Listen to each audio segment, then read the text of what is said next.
Let's move on to our next topic. We're talking about Kyler Murray because a former teammate of Kyler Murray, not only one, this one is more recent when it comes to the comments made by former teammates of Kyler Murray. Originally, Patrick Peterson, who was a cornerback for the Arizona Cardinals, talked about Kyler Murray and says, Kyler Murray don't care about nobody but Kyler Murray. That's just a matter of fact. And then it came out a few days ago, actually, that a former offensive lineman, Kelvin Beachum, who protected Murray during the 2020 season, he says, quote, he has all the tools, man. He could throw it off one leg. He could throw it a mile. He can run faster than anybody on the field. I didn't say he lacks leadership. I just think he needs to grow up a little. I think if he has the ability and willingness to grow up, he's going to be just fine. They paid him for a reason. They paid him because of his talent. He has the ability to lead. It's just when you're in that position, we need you to lead more. So I want to know, what's your reaction to what a couple players have been saying about Kyler Murray, and are you surprised that former teammates would actually speak out about what they think of their of the Arizona Cardinals quarterback? I'm a little surprised that teammates would, diss one of their teammates, but I'm not surprised by some negative comments, as we saw when he signed his contract and had that language in there, right? About you got to watch film for 4 hours a week, so that makes you think that he's not taking things as serious as he should. He got all upset about that. They took that out of his contract. He didn't get along with the Kingsbury after that. They fired Kingsbury. He's still there, and I agree with that player. He needs to grow up a little. I mean, yeah, the fact that you signed your name on a contract that said you basically had a homework clause, so you need to watch 4 hours of film per week outside of the facility, and you signed to an esports team, and you're well known. That's why I call him Call of Duty Kyler. I actually haven't seen that name. I'm indirectly copywriting that title. I have not seen Call of Duty Kyler anywhere, so I'm taking that name. Wow. But it's just very weird. You put your name to paper that basically said that I don't watch enough film and I need to watch more film, and then complain about it. I mean, he signed a contract. He got a huge contract. He should have just kept his mouth shut. I don't know why he was. He signed the contract. He knew what it said. Right. Then I think he was just embarrassed by it came out and other people heard about it. That's when he started complaining about it, and they took it out. I don't think they should have taken it out. I mean, they caved to him. I think they've made a lot of mistakes, the leadership there, the Cardinals, going along with his complaints and things, and basically,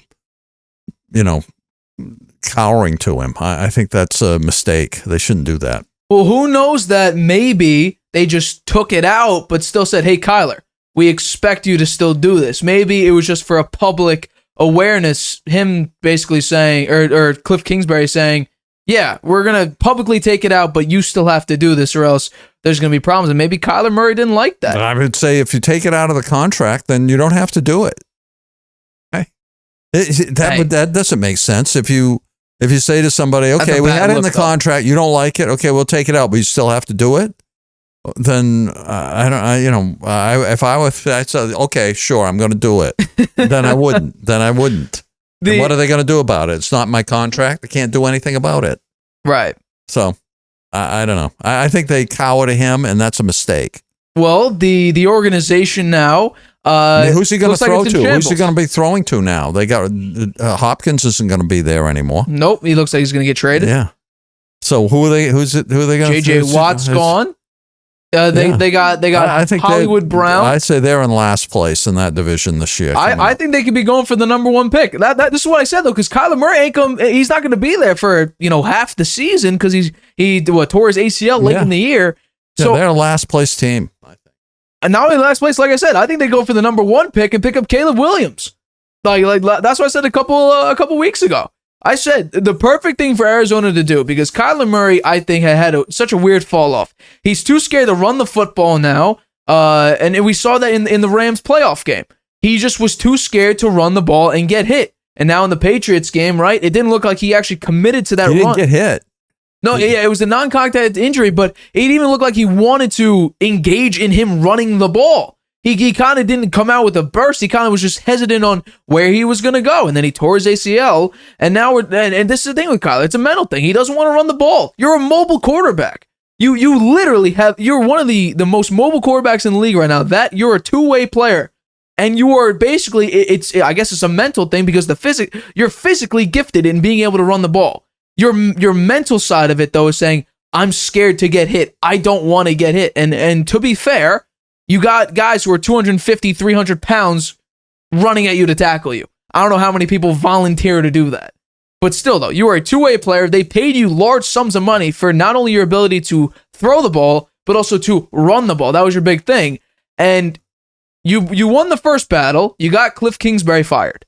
I guarantee you, the next time you screw up or you don't perform at a level that they expect you to, you're the next one gone.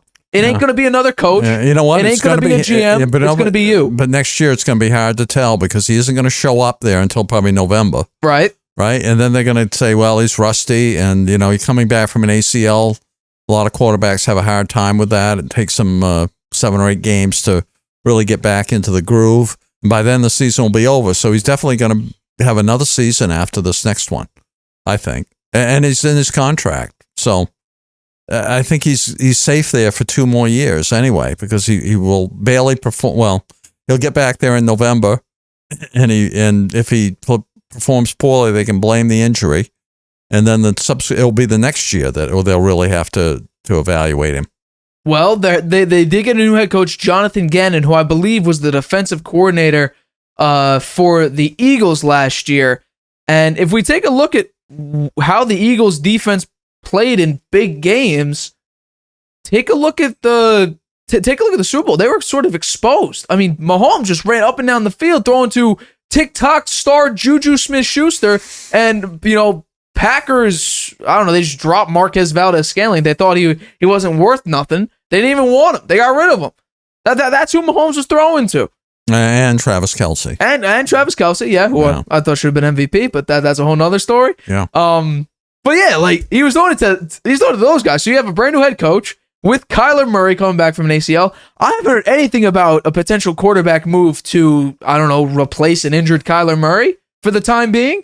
They got David Bloch, I guess they could bring back, or maybe still in the contract with them. They were playing some guys I'd never heard of. They got before. Trace McSorley, former Ravens legend. What about Colt McCoy? Is he still around there? I don't know what's going on with that. Hey, bring in. You got Jameis Winston out there. You got a Baker Mayfield. You got an Andy Mayfield, Dalton. not now. Well, no. I thought Baker Mayfield has not been signed yet. No, right? he's still a free agent.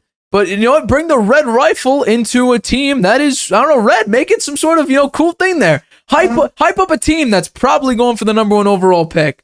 Yeah. Create some sort of buzz. Those guys are going to land somewhere. We'll see. Yeah, I mean, and that's I think Jameis Winston might not be a bad choice. I think that guy deserves another chance. He's got a lot of talent. He's got a lot of talent. Last season. He never really got much of a chance with the Saints. What do you mean? He was hurt. He got hurt for a lot of the time. He was there. And then once he was ready to go back in, they didn't put him in. They didn't give him a chance. Because he was terrible when he was in there. Yeah. He didn't really play much before he got hurt. And then when he got healthy, they didn't put him back in. So I don't think he got Andy Dalton was a better option for them. He played, ready for this. Andy Dalton, come on. Andy Dalton played better. First of all, Andy Dalton beat up on the Eagles. Andy Dalton beat the Eagles. Let's put that out there for a second. But Jameis Winston, this season, he played 3 games. Yeah. 3 games for the Saints. Had 63.5% completion percentage. That's not too bad. That's not good. Let's be real. That's not good. Not bad either. It's not good. 858 yards in 3 games. That's what? About a little over 200 yards a game. Yeah. Not great. 4 to 5 touchdown to interception ratio. That's not good. You have more interceptions than touchdowns. So that's not good. The problem with him is the interceptions. I agree with that. He had a QBR scale of 0 to 100 of 32.7. Yeah, that's not good. Passer rating of 79.5. I think 3 games is a small sample. Well, he also played 7 games last season, went 5-2, 59% completion percentage, 1,100 yards, 14 to 3 touchdown interception ratio. That's not bad. He was better last season. He was 5-2 too. He was 5-2. He comes into this season and he goes back. Apparently, I think I was told he got LASIK eye surgery this past offseason, and it looked like he needs to get another round of that because he was especially in that Bucs game. That was a weird. I think he threw 3 interceptions in that game. I was like, "What are you doing?" Like that's the old Jameis Winston there. Yeah. So I don't know. I'm not sure. I still think he should get a chance. Yeah. I'm not going to trust Jameis Winston. There's some teams out there that could pick him up and give him a try. If you think the Cardinals are a good option for him, why not? I mean, if he's who they got? They got Hollywood Brown. If it's terrible, then they're waiting for Murray to come back. He'll be back in November. So what? You just want to hurt yourself until Kyler Murray gets there? But you just said they should tank so they get the best pick in the subsequent draft. You can't officially tank, but I think it's a good idea. To, because I don't think. Then what would you care if they went with Jameis Winston? It would be okay. You at least want to be respectable. Well, then who else are they going to pick up? They got the other guys with no names. Here's the thing. The Texans have the number 2 pick, right? They were going for the number 1 pick throughout the year. They put up a couple decent fights throughout the year. They were at least a respectable, horrible team. Like they weren't losing by 25, 20 points a game. Think about it. They went toe-to-toe with the number of teams. I think they almost beat the Cowboys late in the year. So they were a respectable, trash team. You have teams like, Denver, who had high expectations, completely, nowhere near live up to those high expectations. The Colts, I think, had high expectations because you replaced Carson Wentz, who nobody liked, it seemed, to Matt Ryan, who was, a smarter quarterback than Carson Wentz. And it turned out not to work really well. So I think, you got to be at least respectable here. Arizona went 4-13 with Kyler Murray playing a majority of the games. What are you going to do with David Blau, Colt McCoy, or Jameis Winston, Andy Dalton, a free agent quarterback? What are you going to do with a quarterback like that? Do you want to perform poorly? Because I'm saying, right, if you go to Thanksgiving, that's what, week 8 or 9, maybe 10.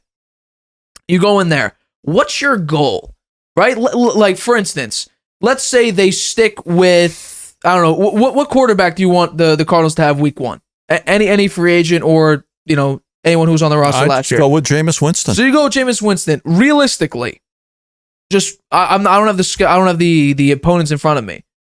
What do you think their record is out of 8 weeks?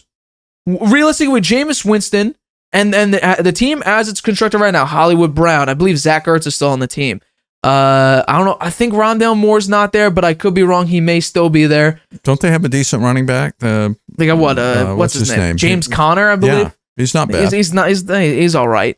So realistically, on defense, they have a few players, right? Who? Nobody. You got what? I think Buda Baker's there, but I think that's really it. Oh, what's his name? They drafted Isaiah Simmons, I think his name is. I'm forgetting off the top of my head, but realistically, throughout 8 weeks, Jameis Winston on that team. Yeah. How many wins do you think they're getting? Maybe they could go 4-4. You think they break even? I don't know. They have. They're in a tough division, but who knows? The Rams may not be anything. Well, the Rams are going all in on offense. That was reportedly one of Sean McVay's let the Ramsey go. Because they're going all in on offense. Well, that means the defense is going to stink. Right, so they're just banking on Matthew Stafford and like Cooper Kupp and all of them to try to score as many points as humanly possible. So that's what they. But still, though, I think they could win 2 games. I'll cut you in half. They go 2-6 with Jameis Winston as their quarterback. Because I think with the way the team we don't know what their schedule is. I mean, they may be playing Atlanta and the Panthers and some of those teams. Well, the Panthers getting a brand new quarterback. The Texans, Panthers, they're all getting new quarterbacks. Yeah, but that doesn't mean they're going to win. It's going to take those guys a while to get going, and the Panthers may be going with a rookie. I think they're definitely going with. There's a reason they traded the number 1. They are going with a rookie. And supposedly, there's a report that's saying that Frank Reich really likes Anthony Richardson, a guy we each thought wasn't a number 1 pick overall. I had him the 4th quarterback being picked. Right. And I mean, he was, I think the early reports were early 2nd, late 1st, and now they're all the way up to number 1, apparently. Anthony Richardson? I just said that, yeah. That there's a report out that Frank Reich really likes Anthony Richardson. Wow. And Frank Reich, let's just quickly check, is the head coach of the Panthers. So I think there's a decent shot. A guy who was supposed to be the 4th quarterback picked, gets picked first just because one coach likes him.